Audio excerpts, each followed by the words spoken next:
In the summer of 1974, a group of adventurous divers set out on an expedition to explore the mysteries of the Bermuda Triangle. Among them was Sarah, an experienced diver with a thirst for the unknown.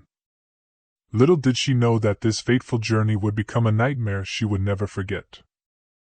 As the sun dipped below the horizon, casting eerie shadows on the calm waters, Sarah and her fellow divers descended into the depths of the Bermuda Triangle. The dark and turbulent history of this enigmatic area did nothing to deter them. Instead, it added to the allure of their quest. Their dive boat, the Atlantis Voyager, was a sturdy vessel captained by a grizzled sea veteran named Captain Reynolds. With a nod and a confident grin, he assured the divers that the Bermuda Triangle had nothing on their experience. They laughed at the superstitions as they plunged into the deep blue. The underwater world revealed itself to be a surreal paradise of coral reefs, exotic fish, and haunting shipwrecks. Sarah and her comrades marveled at the beauty of the abyss, forgetting the stories of vanishing ships and aircraft that had captivated their imaginations.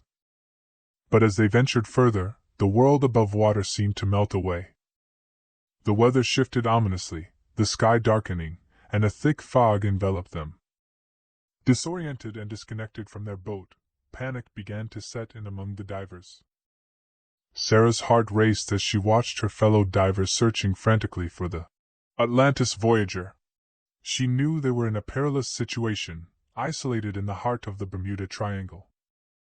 Desperation grew as they surfaced, but there was no sign of their boat, only the eerie silence of the fog.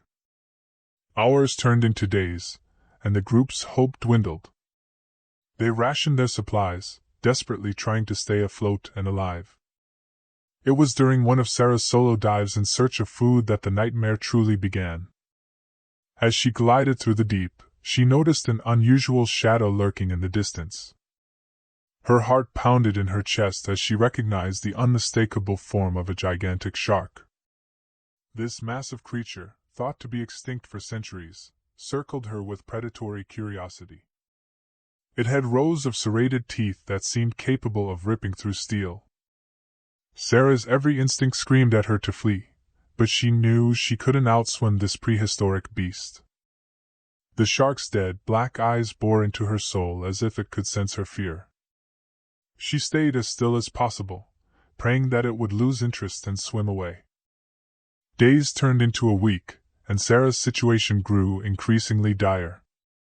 She could see the Atlantis Voyager, on the surface occasionally, tantalizingly close but forever out of reach.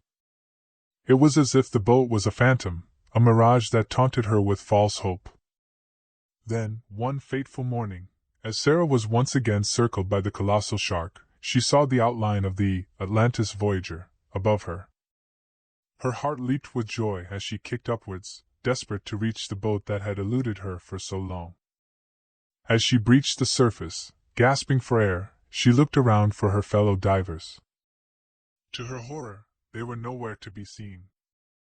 The boat was empty, a ghost ship adrift in the endless fog. Sarah screamed for help, her voice echoing through the eerie silence. But there was no response, only the relentless circling of the ancient predator below. It was as if the Bermuda Triangle had claimed them all, leaving her alone to face the abyss. The Atlantis Voyager sailed away into the fog, leaving Sarah behind, the last witness to the terrifying mysteries of the Bermuda Triangle. To this day, her fate remains unknown, lost to the depths of the ocean, a chilling reminder of the horrors that lie hidden in its dark waters.